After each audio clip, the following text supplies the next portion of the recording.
noite, bem-vindo ao Semanário Econômico, muito obrigado por esperar por nós e cá estamos nós para lhe trazermos uma série de informações de atualidade econômica do país e também internacional. O nosso tema de partida tem que ver com as reformas econômicas. Como deve saber, o governo anunciou em 2022 o pacote de medidas de aceleração econômica. Tratou-se, segundo a opinião do setor privado, ao mais ousado ou mais impetuoso movimento de reformas alguma vez realizada no governo, pelo menos ao nível do contexto do diálogo público-privado. Esta medida, neste momento, caminha para o seu término, vigora por 3 anos e, nesta altura, estão sendo feitos um conjunto de avaliações relativamente ao impacto e as perspectivas do pacote de medidas de aceleração econômica. Na última conferência anual do setor privado, o próprio setor empresarial, o próprio setor privado, considerou que esta medida, este pacote, deveria se prolongar para além do seu tempo estipulado de vigência. Neste momento, as autoridades, quer do lado do governo e outras instituições, têm estado provavelmente a fazer esse exercício na perspectiva de ver em que termos é que o pacote de medidas de aceleração econômicas poderá perdurar pelo tempo. Conosco está o Dr. João Macarini, que é o coordenador da Unidade de Coordenação de Reformas Econômicas. Doutor, muito obrigado por estar aqui conosco no Semanário Econômico e falarmos daquele que terá sido provavelmente o mais importante evento econômico dos últimos anos em Moçambique, pelo impacto e pela expectativa gerada à sua volta e também pelos resultados que a miúde tem estado a surgir no âmbito desta medida. Entretanto, a medida caminha exatamente para o fim. Começo por perguntar, qual é neste momento a ilação que o próprio governo tem deste pacote de medidas de aceleração? Muito boa noite, telespectadores. Talvez começar por contextualizar Certo. o surgimento dessas medidas, como todos devemos ter acompanhado, até 2016, os principais indicadores macroeconômicos de Moçambique prenunciavam a existência de bons tempos por vir. Só que, por razões exógenas e endógenas, circunstâncias ocorreram que fizeram cair por terra abaixo toda a nossa expectativa. Tais seja a guerra no norte do país, as grandes calamidades que abateram sobre o país, Kennedy e o Idai, com uma ferocidade jamais vista, aquilo que é a erosão dos preços dos principais commodities nos mercados internacionais, para não falar também das dívidas ocultas, criaram condições para que essa nossa perspectiva de desenvolvimento... E a crise pandémica? Exatamente. A pandemia de Covid-19 também contribuíram para que as nossas expectativas de desenvolvimento ficassem retardadas. Perante este cenário, o governo, em consulta com o setor privado, com os parceiros de cooperação, encontrou uma maneira de fazer face a esta situação. E de que forma? É olhar para aquilo que eram as matrizes que tinham sido divulgadas ao longo dos anos, de 95 até hoje, e encontrar elementos que, uma vez, portanto, endereçados, poderiam contribuir para aquilo que chamamos a retoma econômica. Estou a falar de 2 grandes dimensões, uma que nós chamamos pacote fiscal e de estímulo à economia, que tem em vista estabelecer o equilíbrio macroeconômico, e temos a outra componente que é ambiente de negócio, boa governação e transparência. É perante este desafio colocado que o governo decidiu lançar as medidas, por um lado, e por outro criar um gabinete de coordenação de reformas econômicas que tem como principal ação, neste momento, monitorar, acompanhar, estimular e encontrar soluções pontuais para que as medidas possam ser implementadas, uma vez que elas ocorrem ao nível do setor, e a nossa ação é, de facto, de coordenação e de verificar em cada momento a fase de desenvolvimento dessas medidas. Quando se definiu 3 anos, não havia um entendimento de que seria tempo insuficiente para executar tão amplas e profundas reformas, em alguns casos, na medida em que agora está-se a pedir o prolongamento da reforma. Como é que foi definido este horizonte temporal? Qual foi o pressuposto? Se nós olharmos para as medidas como estruturantes, a questão do milestone ou da indicação é mesmo para permitir que haja uma forma de acompanhamento dessas medidas. Algumas são de natureza estruturante, cuja aplicação não pode produzir resultado em 2 ou 3 anos. Mas o que interessa é criar as bases que permitam que a retoma tenha lugar. É começar da Exatamente. É exatamente o que aconteceu com isto. Se nós formos olhar para medidas estruturantes, como seja, por exemplo, a produção de biocombustíveis no país, há toda uma cadeia de desenvolvimento que é preciso até chegar à produção de biocombustíveis. Mas, de uma forma ou de outra, era preciso dar uma indicação de que esta medida é para ser cumprida e esta indicação de um prazo limite era justamente para permitir que este movimento pudesse ocorrer. Foi considerada a mais profunda e abrangente medidas de reforma, assim, de uma forma sistematizada por parte do governo. Pergunto se, afinal, sempre era possível implementar reformas ao ritmo e profundidade como o que se verificou com o PAI. Eu devo dizer que não podemos olhar para o PAI de uma forma isolada. Nós temos que olhar, tivemos a sorte de acompanhar este processo de diálogo governo e setor privado desde 1995. A própria forma como o setor privado colocava os problemas foi evoluindo, da mesma forma que o governo foi se estruturando para melhor compreensão de quais são as respostas que, de uma forma muito mais objetiva e incidente, pudessem ser dadas ao setor privado. É daí que vais ver que, à medida que o tempo foi passando, foram reduzindo também as demandas em termos de matriz.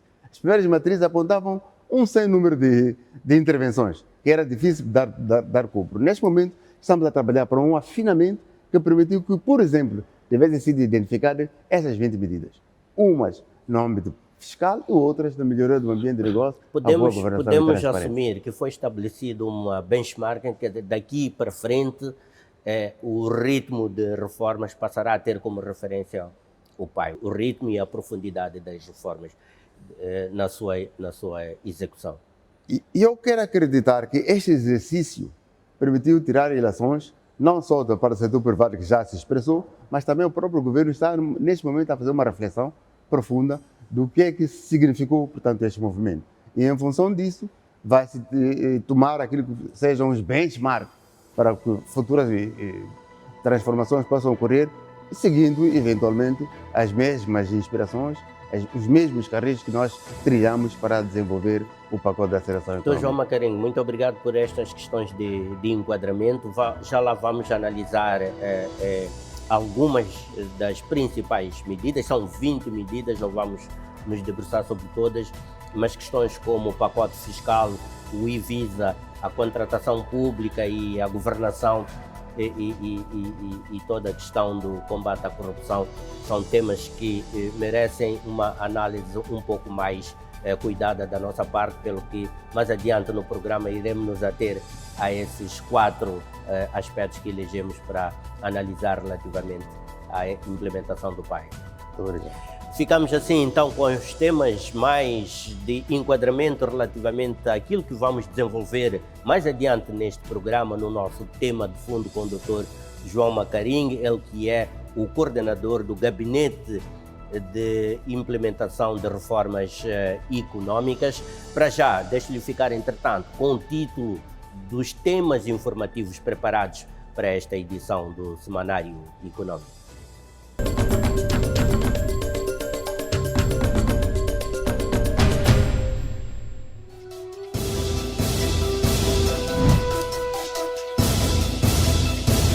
PMEs em Moçambique padecem do dilema de morte precoce. A MOSAP aparece não só para dotar as empresas de conhecimentos técnicos, mas também para fazer o acompanhamento, o encaminhamento, para que elas possam buscar as formações em áreas que realmente precisam. Persistem constrangimentos na atuação das fintechs no mercado moçambicano. Trazer outras empresas que estão no estrangeiro e que não têm soluções aqui em Moçambique, poder operar a partir de fora, a partir da cloud. Temos que reforçar esse trabalho ao longo deste ano para apresentar as nossas empresas no exterior.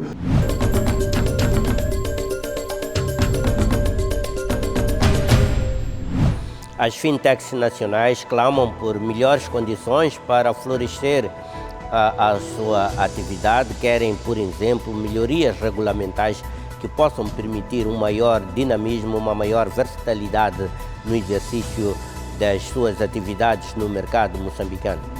Nós estamos a querer, de facto, influenciar para que a lei seja alterada e que dê possibilidade de podermos usar esse tipo de tecnologia. Isso tem um grande impacto nas fintechs e, claramente, tem um grande impacto no país.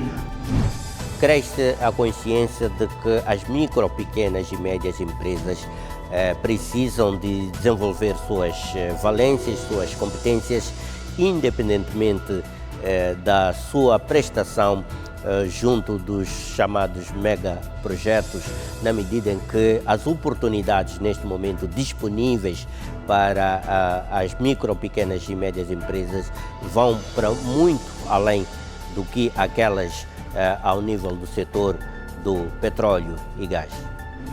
As ligações de mercado são fundamentais, tanto no setor de petróleo e gás como fora.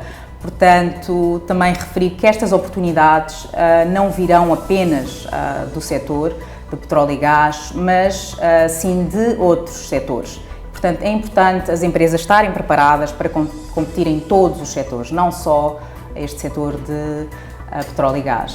Estes os trechos dos assuntos que merecerão um desenvolvimento relativamente mais abrangente, mais adiante no nosso bloco de atualidades, ao qual chamamos desde já a sua atenção. Este é o Semanário Econômico.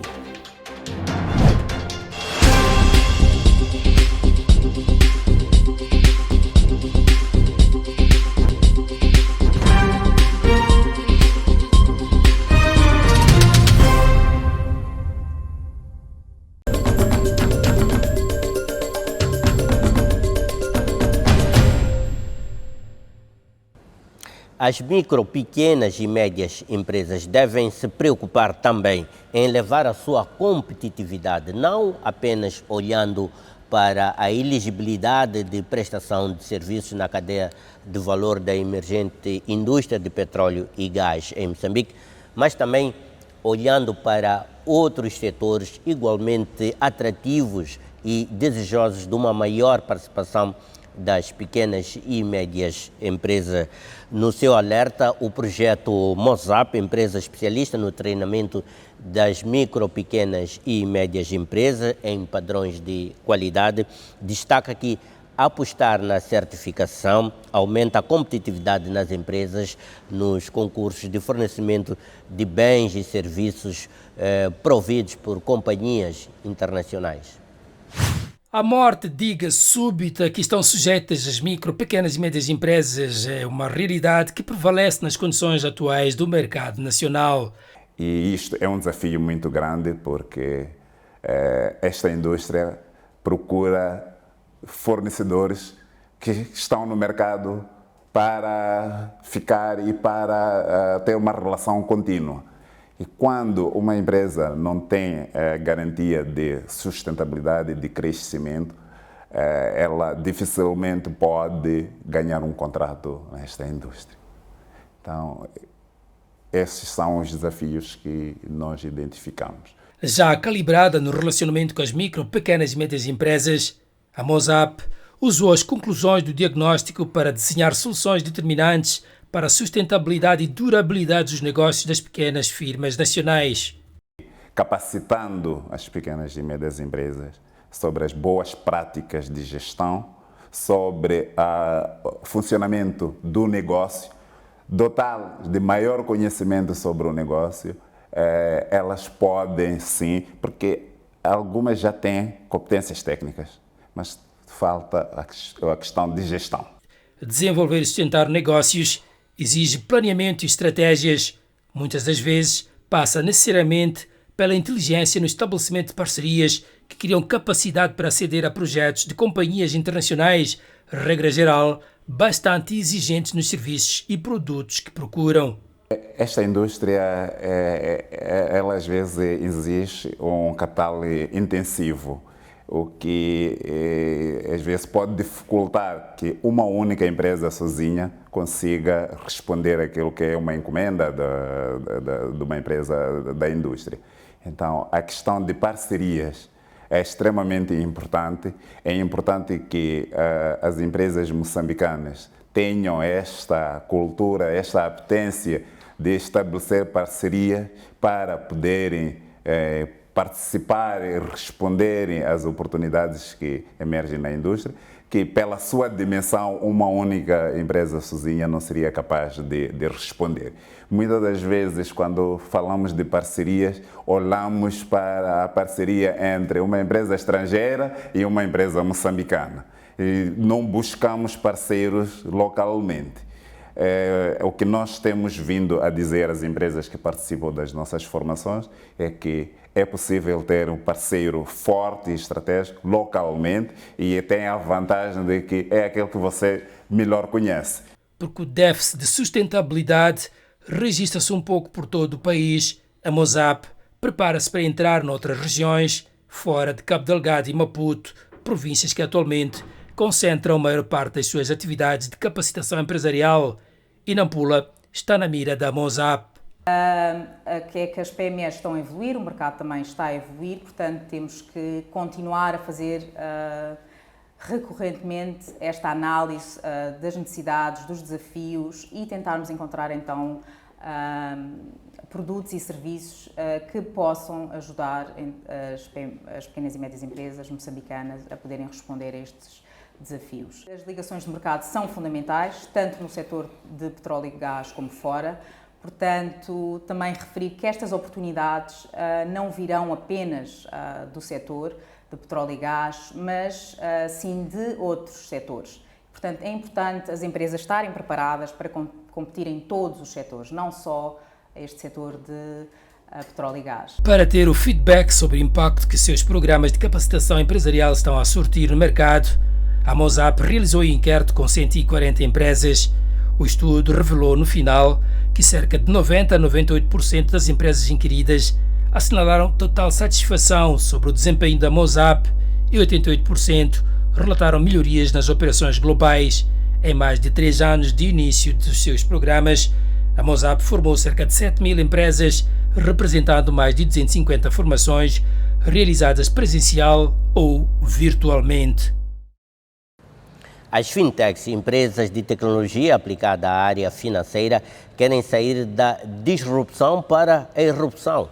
É que este setor emergente reclama por mais espaço, melhores condições e medidas que permitam o florescimento das suas atividades no mercado moçambicano, que é constituído, conforme os próprios atestam, por muito poucas empresas, num contexto em que o espaço é vasto para que muito maior número de empresas possam neste momento estar a prestar serviços, e falam dos desafios que enfrentam. Volvidos cerca de 3 anos após o Banco de Moçambique ter lançado o conceito das fintechs, tecnologias aplicada à área financeira, que deu aso à criação da Associação Moçambicana das Fintech em 2019, antes da pandemia, João Gaspar, presidente da Associação Moçambicana das Fintechs, apresenta um balanço francamente positivo em termos de evolução deste setor emergente. Porém, ainda insatisfatório do ponto de vista de impacto no mercado, na medida em que o mercado ainda é constituído por poucas empresas. Os números do setor começam a ser expressivos. Sabemos que vão começar a ter impacto na economia digital e no desenvolvimento da inclusão financeira e social das populações. Desde 2018 que o Banco Central, o Banco de Moçambique, criou o tal conceito e aquele centro que se chama a sandbox regulatória. E, de facto, desde essa altura já passaram pela sandbox regulatória 21 empresas, até dezembro do ano passado, até a terceira edição, agora estão na quarta edição, têm mais 8 empresas. E eu diria que o balanço que fazemos é um balanço francamente positivo, em termos de evolução. Ainda talvez não positivo em termos de impacto no mercado, porque, como digo, estamos a começar e há poucas empresas ainda que, ao passarem pela Sandbox, entraram no mercado, portanto ainda há poucas, mas na realidade é positivo o trabalho que o Banco Central tem estado a fazer em termos de apoiar as empresas, avaliar os novos produtos e tentar depois enquadrar as leis a estes novos produtos que aparecem nas fintechs, porque um dos motivos de criação da Sandbox foi exatamente para isso, foi para o Banco Central tentar perceber que tipo de legislações é que são necessárias para enquadrar estes novos serviços. Conforme nos garantiu o presidente das fintechs moçambicanas, assiste-se a um crescente interesse em empresas nacionais e internacionais em querer entrar no mercado moçambicano, estando várias em processo de licenciamento no Banco Central. É de facto o ponto de entrada de algumas empresas que querem apresentar soluções diferentes daquelas que existem no mercado. Esse é o propósito da Sandbox. Soluções diferentes, quer seja em termos de modelo de negócio, mas fundamentalmente que tenham impacto naquilo que é o processo de inclusão financeira. Não obstante a tendência positiva que se testemunha, o setor tem consciência que ainda existem alguns constrangimentos que têm impacto na atividade das fintechs em Moçambique. As fintechs clamam por celeridade e proatividade na regulação, pois existe a percepção da necessidade de novas leis para enquadrar algumas atividades das fintechs que neste momento condicionam a sua operação. Outras leis ou revisões das atuais que permitam agilizar os processos de abertura e utilização de contas digitais, tanto para clientes individuais como para micro, pequenas e médias empresas. E também sistematizar com maior rigor os processos de acesso à utilização dos serviços da Rede Única Nacional, SIMU, uma infraestrutura considerada essencial para a interoperabilidade plena entre operadores financeiros e diversidade dos serviços que as fintechs pretendem prestar. Nós estamos a querer, de facto, influenciar para que a lei seja alterada e que dê possibilidade de podermos usar esse tipo de tecnologia. Isso tem um grande impacto nas fintechs e, claramente, tem um grande impacto no país, porque permite-nos trazer outras empresas que estão no estrangeiro e que não têm soluções aqui em Moçambique, poder operar a partir de fora, a partir da cloud. Temos que reforçar esse trabalho ao longo deste ano para apresentar as nossas empresas no exterior.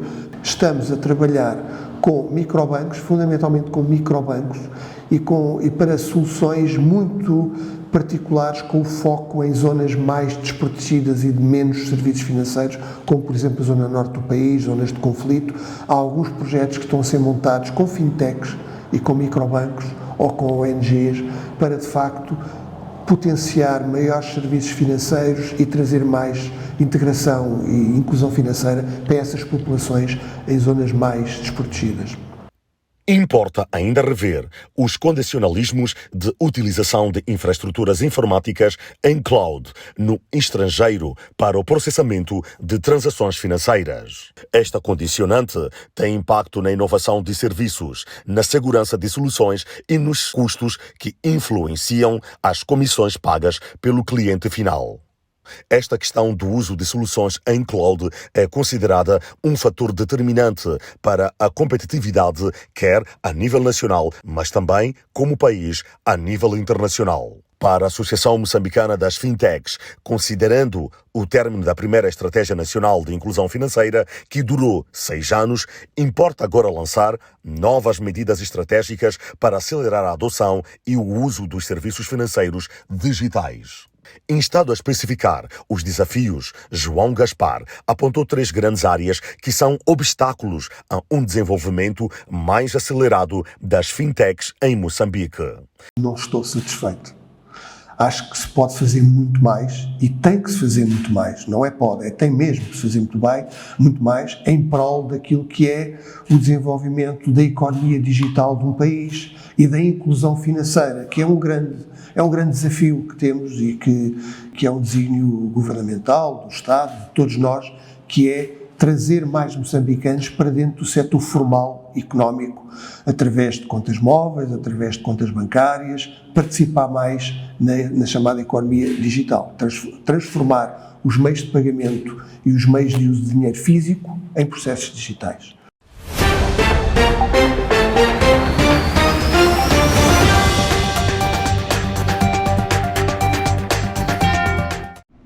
Do global, voltamos novamente ao local para lhe trazermos as últimas notícias que chegaram à nossa redação.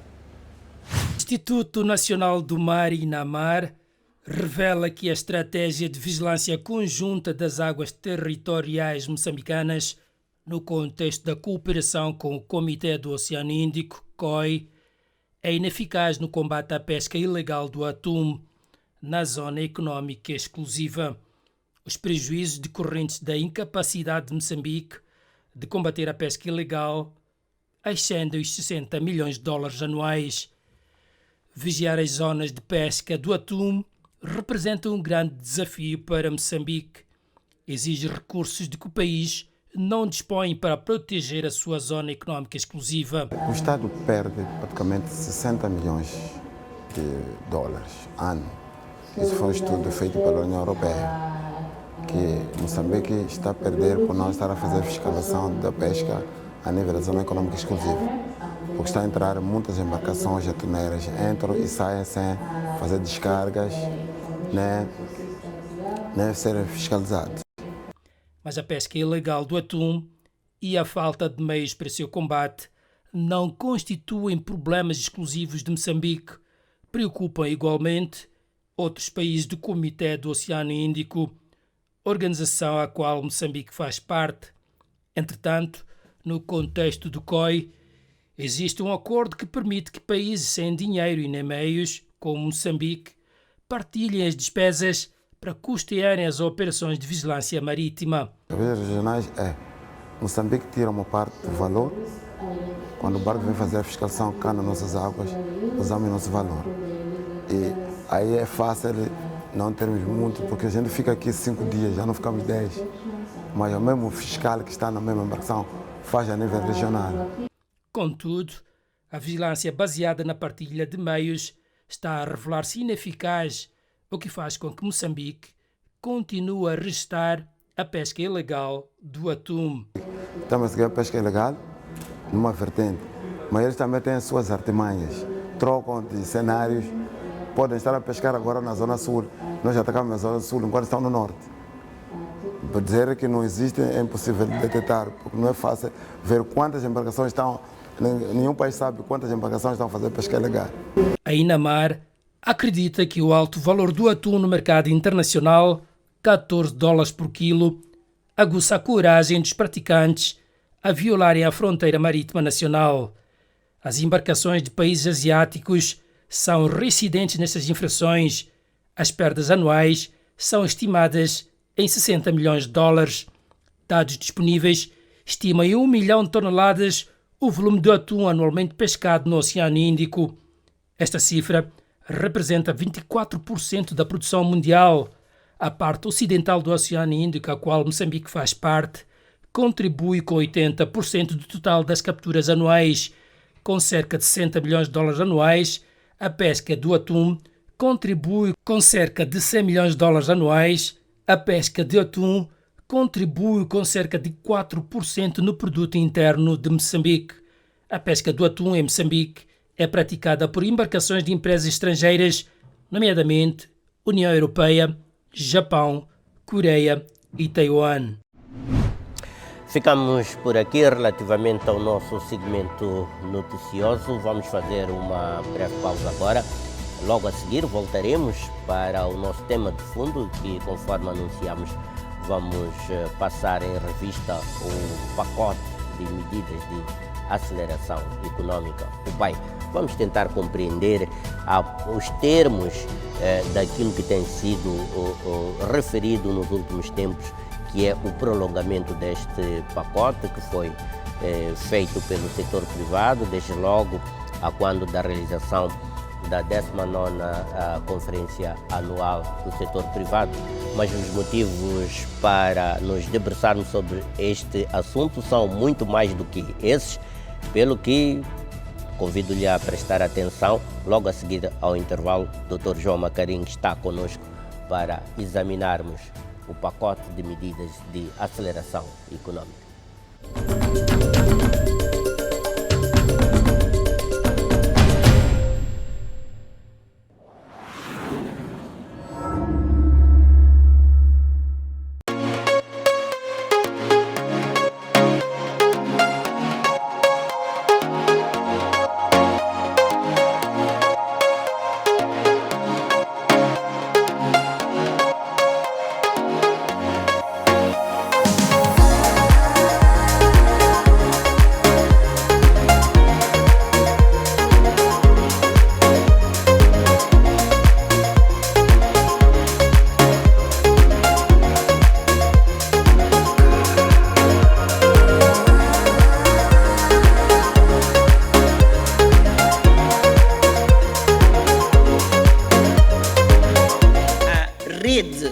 Das mulheres em energia em Moçambique, a Sasol, a Graça Machel Trust, que está em vários países do continente, estamos casados na intenção de fazer da energia um setor poderoso para enriquecer, vou usar essa palavra, para enriquecer as comunidades moçambicanas, mas, em particular, as mulheres, os jovens e pessoas vivendo com deficiência, porque são os grupos sempre marginalizados em quaisquer iniciativas. E nós estamos a dizer que o setor de energia é um setor para produzir riqueza para todos nós e virarmos exatamente o mindset que muitos de nós, quer dizer, ainda temos. In Sasol, we recognize the critical role that women play in the energy sector and broadly in the economy. And we are committed and passionate to drive the advancement of women in the wider industry.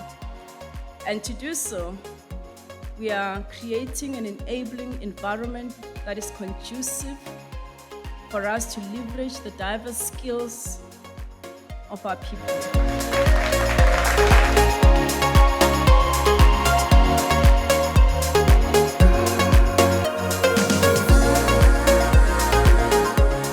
Hoje tenho orgulho em afirmar que em Moçambique a Sasol conta com um total de 366 trabalhadores, dos quais 22% são mulheres. De um grupo de 18 gestores séniores, posso dizer que metade, ou quase metade, somos mulheres. Quando eu concluí, então, os meus estudos, realmente voltei para Moçambique, contactei a Sasol e comecei o processo normal para ser emprego pela Sasol. Tenho muito orgulho em ter feito esta trajetória profissional com a Sasol.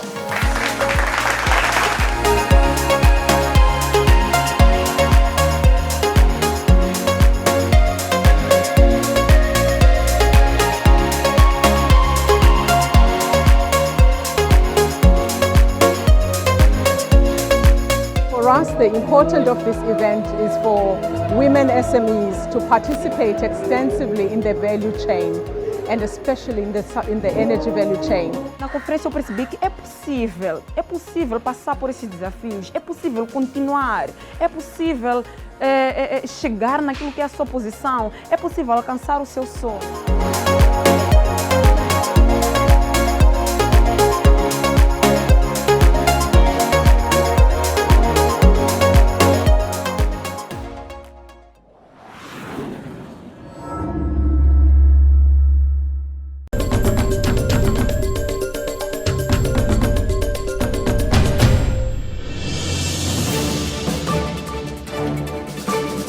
E vamos então ao desenvolvimento do tema que iniciamos com o Dr. João Macarinho, o coordenador do Gabinete de Implementação das Reformas Econômicas.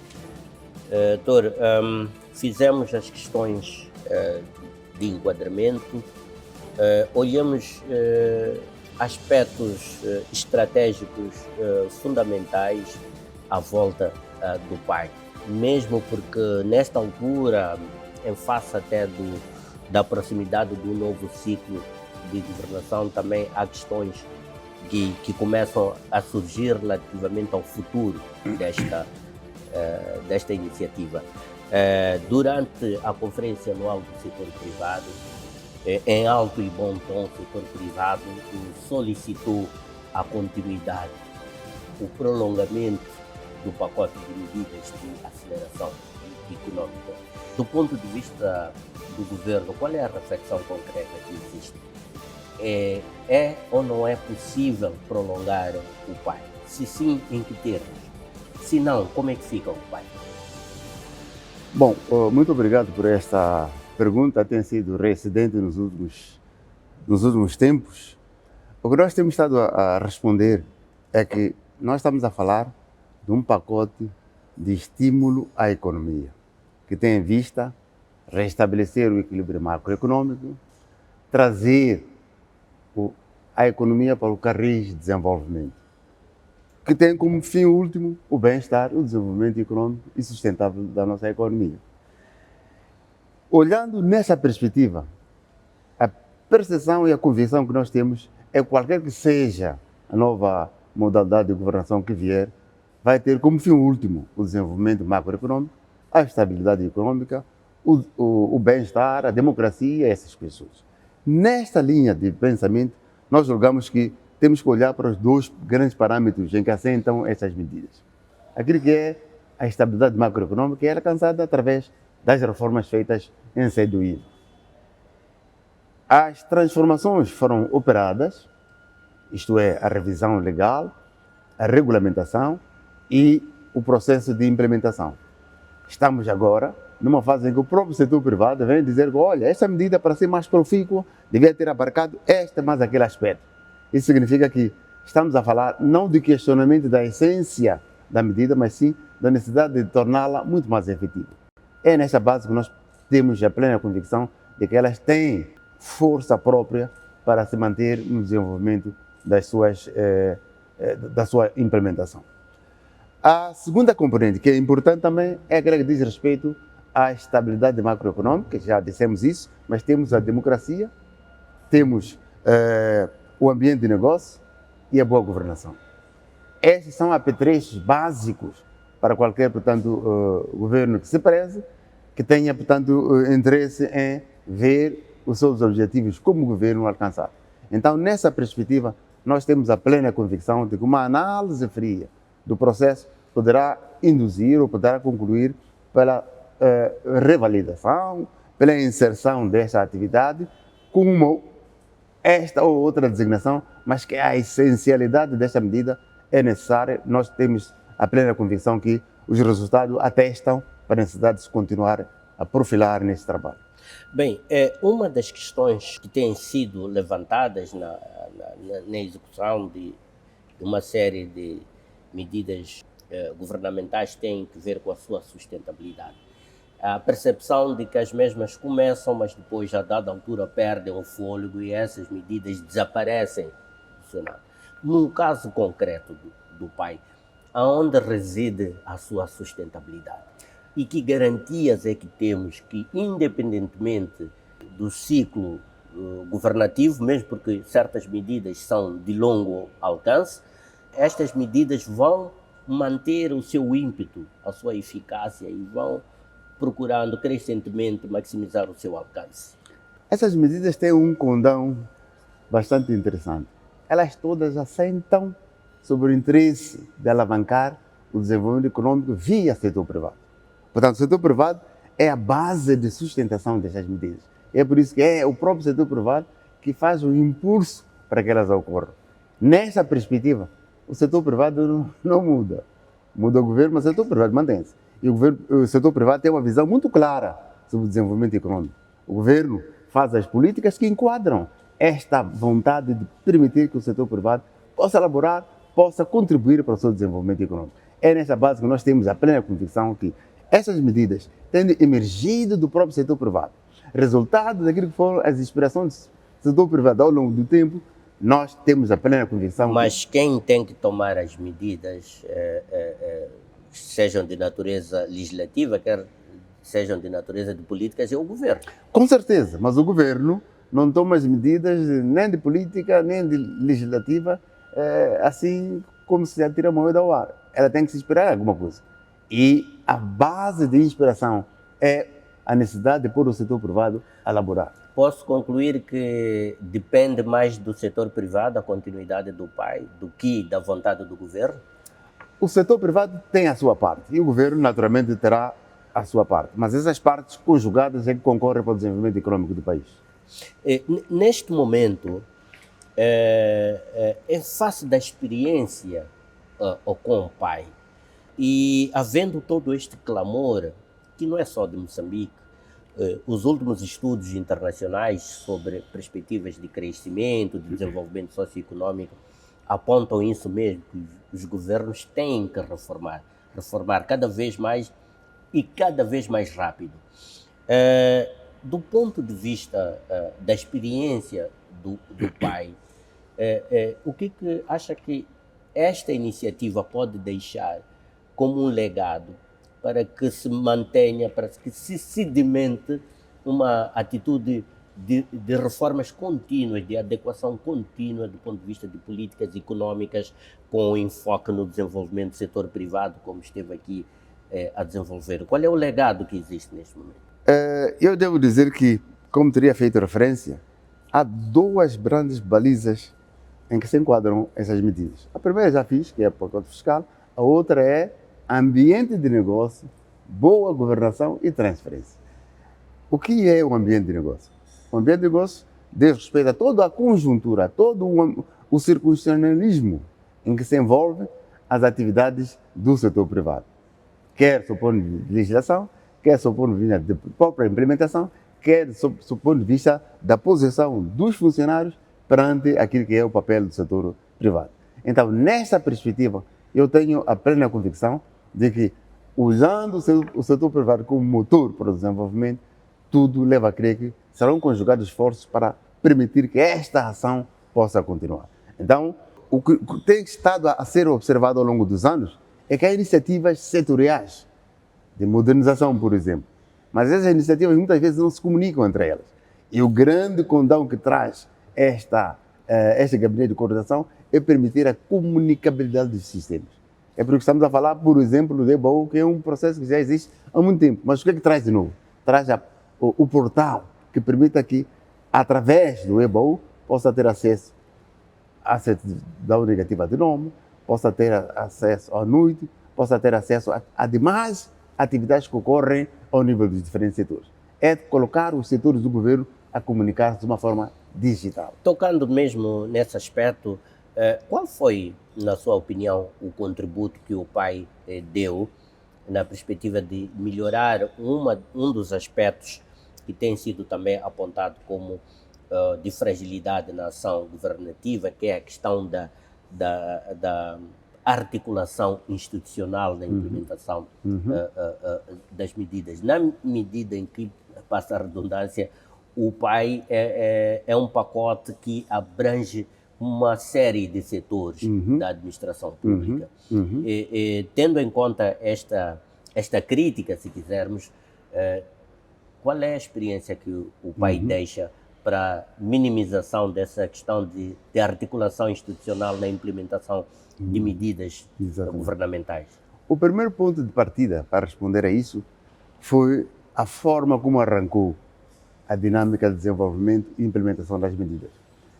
O ministro de Economia e Finanças teve encontro com cada um dos ministros que estão envolvidos neste processo. E nesta interação com os ministros foi indicado um ponto focal para cada um dos ministérios. Com base nesses diferentes pontos focais de cada um dos ministérios, realizou-se então a primeira sessão que permitiu a identificação do plano de atividade a ser desenvolvido por cada um deles. Como sabe, os ministérios têm muitas outras coisas por fazer.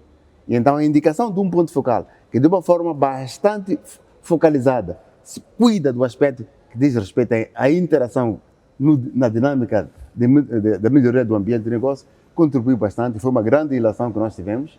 Claro que esse processo de coordenação não é fácil, porque há sempre aquela questão de cada um com o seu pequeno poder passa a expressão.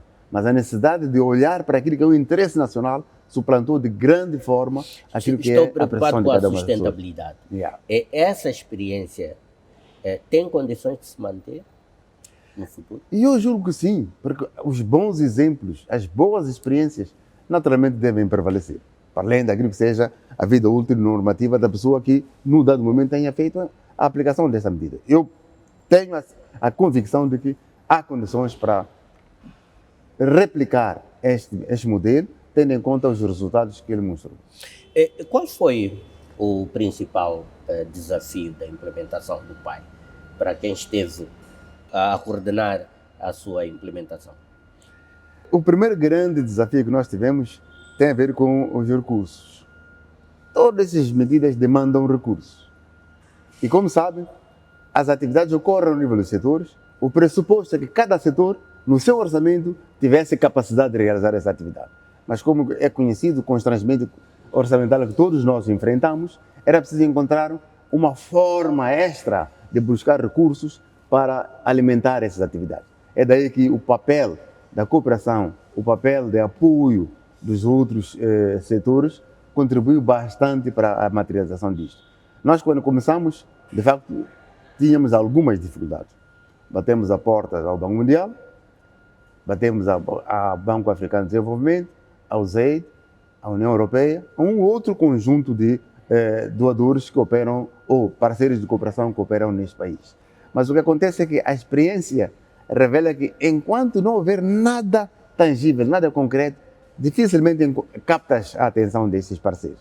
Mas a partir do momento que começaram a ter os primeiros sinais de desenvolvimento dessas atividades, aí todo o apoio foi prestado e neste momento posso falar sem receio de errar que temos recursos que abarcam, cobrem a globalidade das necessidades que nós temos na implementação dessas medidas. Das 20 medidas, quais é que, do ponto de vista da unidade de coordenação da reforma, requereu especial cuidado pela sua eventual complexidade, pelo seu potencial impacto, ou então também pelo seu potencial de gerar resistências na sua implementação? Como sabe, mudanças também têm sempre o seu efeito contrário, que é exatamente a resistência às mudanças. Perfeito. Boa pergunta.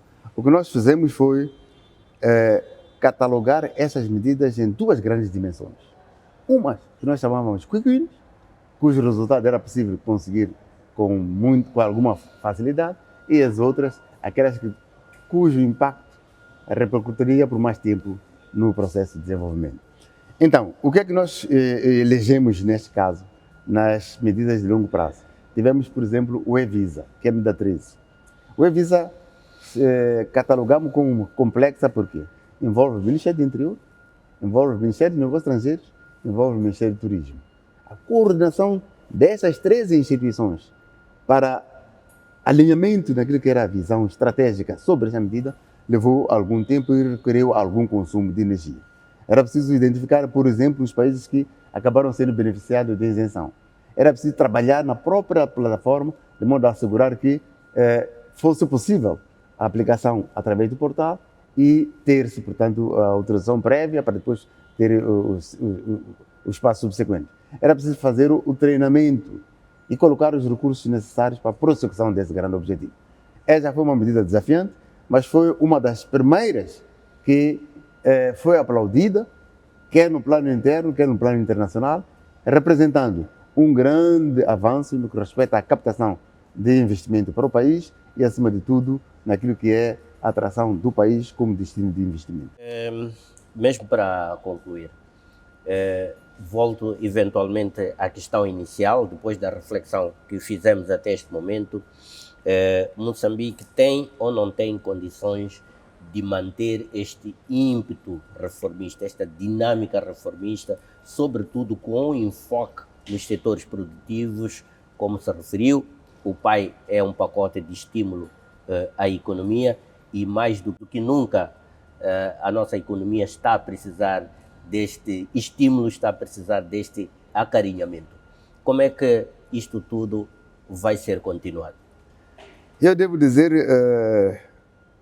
um aspecto que é importante chamá-lo aqui à colação. Os parceiros que acudiram ao nosso apelo de apoio, disseram uma coisa muito singular. Pela primeira vez, medidas foram inspiradas no plano interno, cooperação direta governo e setor privado, e não foi preciso uma imposição externa, nem uma condicionalidade para que elas existissem.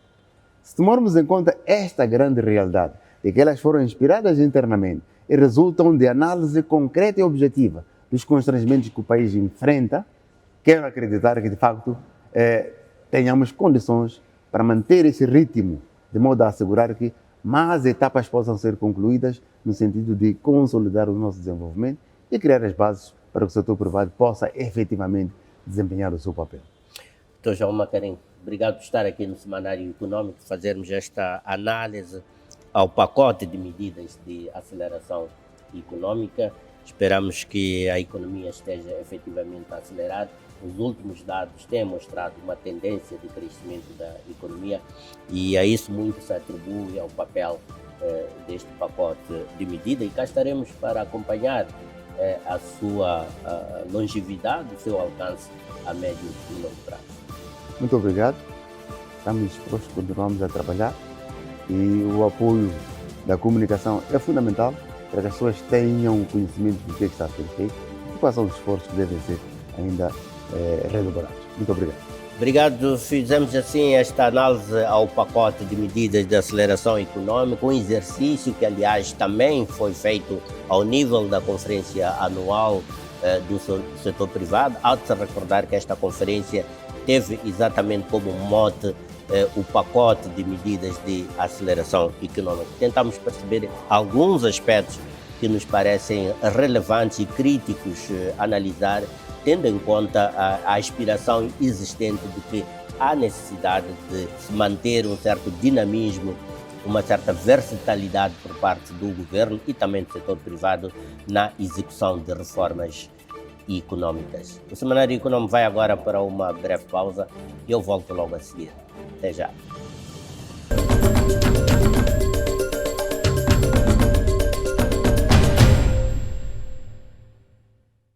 Há um banco em Moçambique que abre caminho para o desenvolvimento do país. Ajuda Moçambique a andar para a frente, construindo as ligações para o futuro. Respeita o potencial dos recursos naturais, colocando-os ao serviço dos moçambicanos. Pulsa com a energia da nossa terra, fazendo-a crescer com mais eficiência. Semeia a esperança, preparando um futuro próspero. Promove a inovação, dinamizando a economia e criando novas oportunidades de negócio. BNI é o banco que faltava. É o banco que faz a diferença.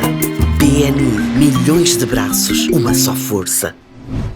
É o Semanário Econômico a caminhar para o fim. Recordemos os principais temas e momentos da presente edição. MPMEs em Moçambique enfermam de morte precoce. O processo de certificação é caro e muitas empresas, por mais interesse que tenham, não conseguem arcar com este custo de certificação.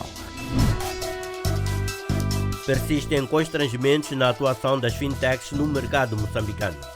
Trazer outras empresas que estão no estrangeiro e que não têm soluções aqui em Moçambique, poder operar a partir de fora, a partir da cloud. Temos que reforçar esse trabalho ao longo deste ano.